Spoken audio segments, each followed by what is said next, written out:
Well, you asked for it, Keith Fernandez, who really initiated this, but attorney also for a lifetime. yes, You have to do the whole thing. Esquire, of course. JD. But also, this is what our fan vote. This is our special 35th episode of the Matt Ryan Show. This is indeed the Pluckers Fire in the Hole Challenge for the second edition of the Matt versus Ryan series, which will be continuous, of course. Of course.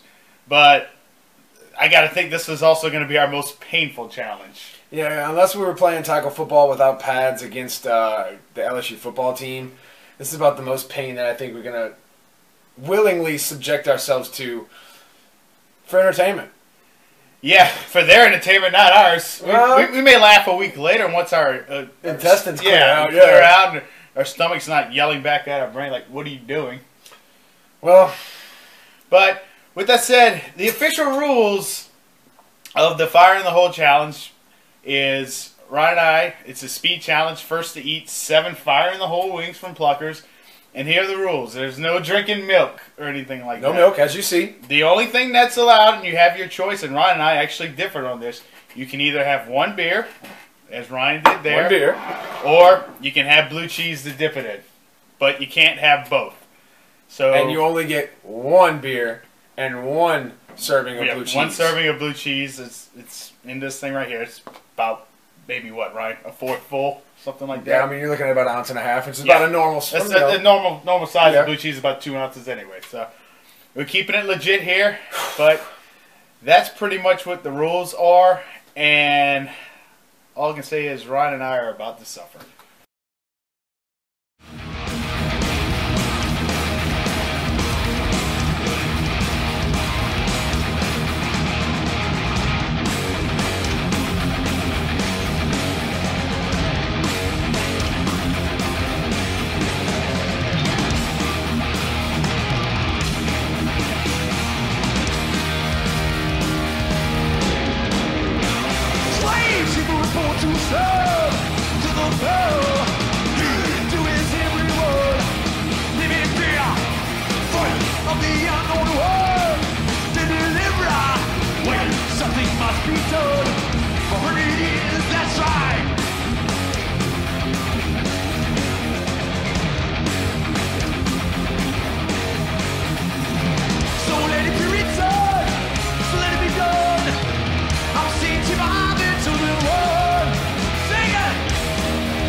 Fernandez, you're going to pay. The Matt vs. Ryan series is tied at 1, but I think, as the old Chill and Travel channel used to say, I think food won today, or it will in about 20 minutes. We'll be back. We'll be back more with the 35th episode of the Matt Ryan Show. After a dose of Pepto. Yeah. Where's the Rolaids? Oh!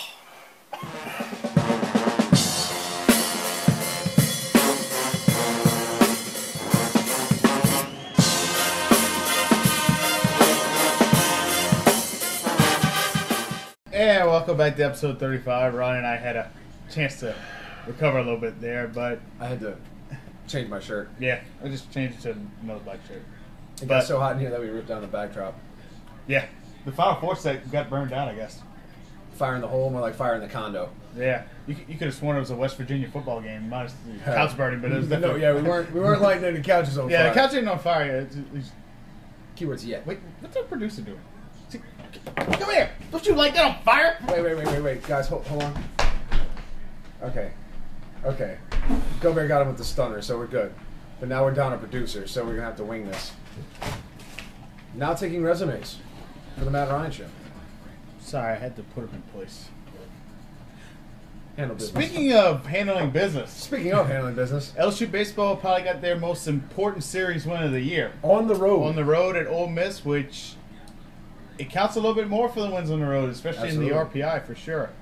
LSU took 2 out of 3 on the road against a top 10 opponent, and they put themselves in position to make a run down the stretch. You know, we got a favorable lineup come towards the end of the season now. We are, a game and a half behind Alabama? Game and a half behind because of the tie. If you're going technical here.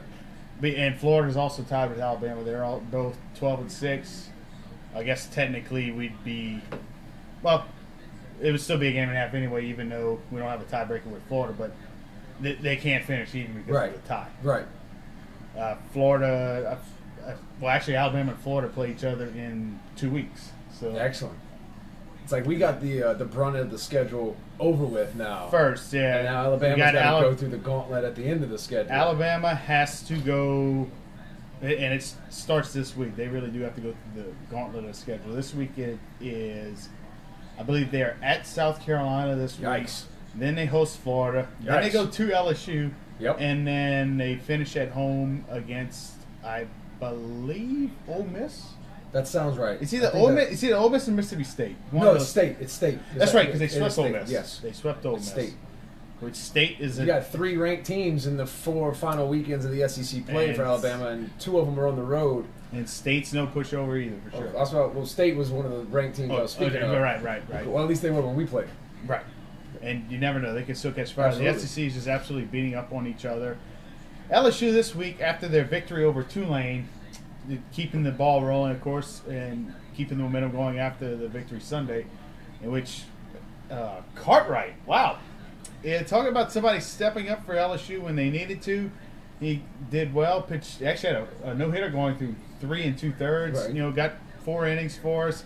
I don't know if he was on a pitch count because he threw 2 innings in the Wally Classic, and then Johnny Holstaff in the bullpen there kind of closed the door. Yeah, exactly. I did hear Maneri say on Sunday morning when I was listening to the pregame that he said Cartwright was going to go a max of 4 innings.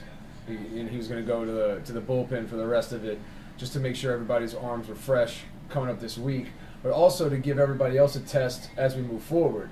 Cartwright looked damn good through 4 innings. You know, like you said, Matt, no-hitter through 3 2/3 on the road in Oxford. And if I'm not mistaken, Cartwright's a freshman.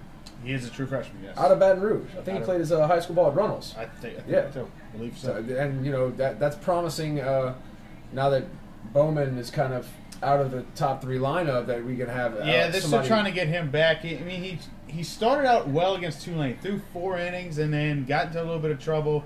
Went 4 2/3, before we had to bring in the bullpen. Right.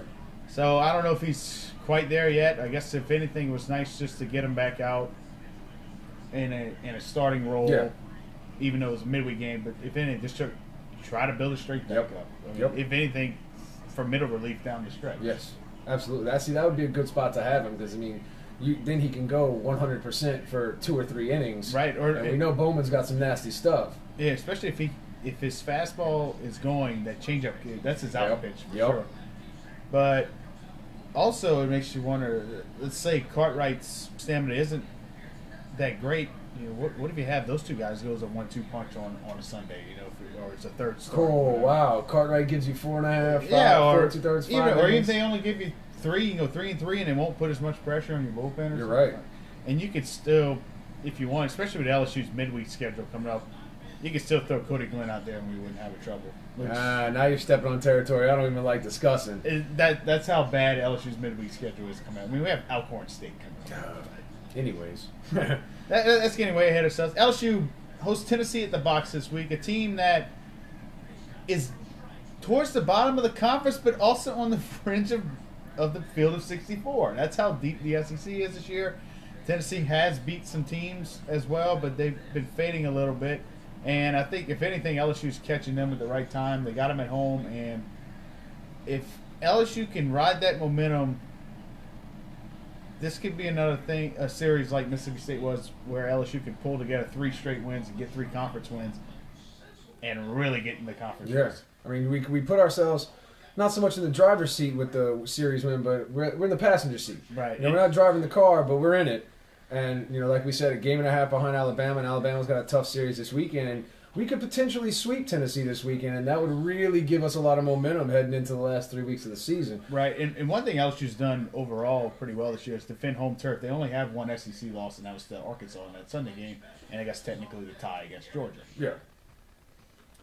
One thing I like to touch on is Broussard. Mm-hmm. Broussard's looked damn good coming in the ninth to shut the door, and we got spoiled over the past 2 seasons with Mr. Cotton. Right, but Broussard kind of was just under the radar. Yeah. Well, he had that surgery before he had the Tommy John surgery. He was a decent guy that can come out of the bullpen and actually start a couple Sunday games. Yep. Yeah, but it seems like he's fully healed from that Tommy John surgery he had, for sure. It's nice to be able to know that even though Cotton's gone, we have a closer that we can rely on to come in and close the door on games like Sunday. It's a 2-0 game going into the ninth, and we don't really have to sweat a whole lot worrying about who we're going to put on the mound to shut the door.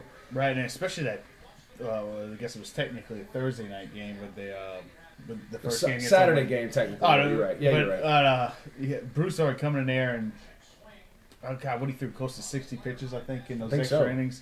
I mean, they gassed his arm out in the first game, but you had guys like Parker Bugg step up. Mm-hmm. McCune came in to get the close. And I'm trying to think who else threw that. It might have been Pearson or something like that. The other was freshman. it Smith? Or was that? I forgot who it was. I can't remember who it was because it went from Cartwright, and then McCune got a couple of innings. Yeah, Parker Bugg threw one. Bugg threw one. I don't know if Zach Pearson came in and got one. It might have been.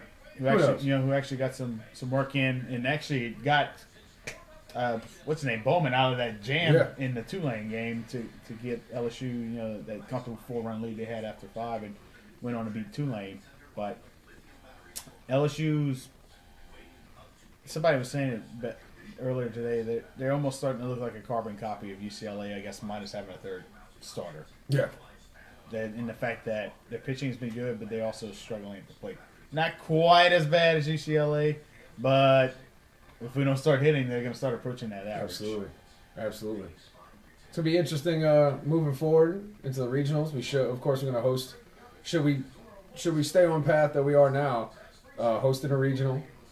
Get past that, we're going to host a super regional, staying where we are. Yeah, barring a meltdown, LSU should at least host a regional. They're in position to put themselves into a hosting regional spot, a top 8 national seed. The projections came out this week. ULL actually is also still in that top 8. They came in at 6. And I remember telling you earlier today I was going to make a crazy prediction. Yep. I think ULL is going to fall off a little bit, and I think they get left out the national seeds. I think they'll still host a regional, but I don't think they're going to finish in the top 8. And wow. They have some, for their conference, they have some tough games coming up. I think Texas State's one of them, who I believe is second in the Sun Belt or Fun Belt, as they like. Fun Belt. And then they have South Alabama, who LSU played earlier this year. They're kind of a better road team, but it is on the road. The thing that hurts ULL is they don't play anybody. So if they lose a game, they have to be almost near perfect, and their RPI is starting to show for it because it's. They drop below LSU now. They drop below LSU in the RPI because they don't play anybody.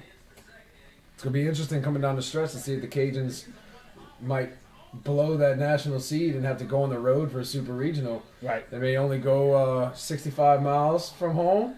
They may have to go a few hundred miles from home and play on the road for a super regional. Or end up maybe in Texas or something. All right. Who knows? But there's a lot of baseball left to go. There's a whole, a month. A little over a month, 4 weeks, 4.5 Feels like it's flown by, though. It has flown by. We're halfway through. Opening night was 2 months ago from Saturday. Damn.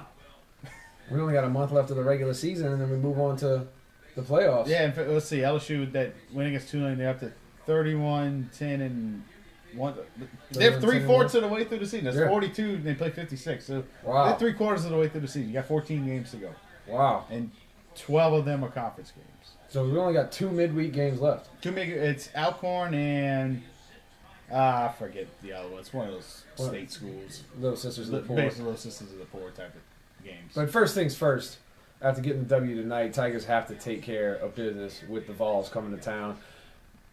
There's no excuse to not win the series, but we have a very good chance of sweeping the series. Yeah, sweep would be absolutely clutch. Absolutely.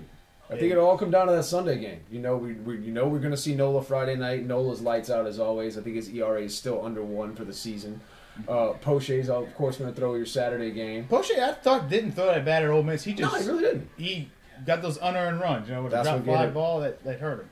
And the E5. Yeah. The E5 and the drop fly ball by Laird in foul territory that allowed those 2 earned runs to pass.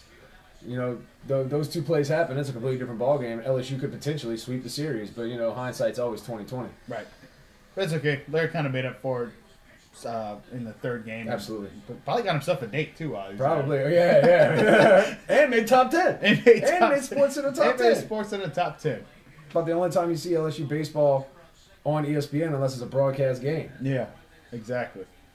But that's pretty much all there is for LSU baseball. Next week we'll, of course, recap this, and we'll finally be able to talk some Saints schedule as the schedule continues to be delayed. And draft is right around the corner. And the draft is right around the corner, too, so we'll definitely be talking some Saints football coming up very, very, very soon. Now, pardon me, folks. We got to run because I need Pepto-Bismol. With that said, that's all we have to say for episode 35. Episode 36 is next week. And, of course, good night, America. Night, America. I got to go. Don't use my bathroom.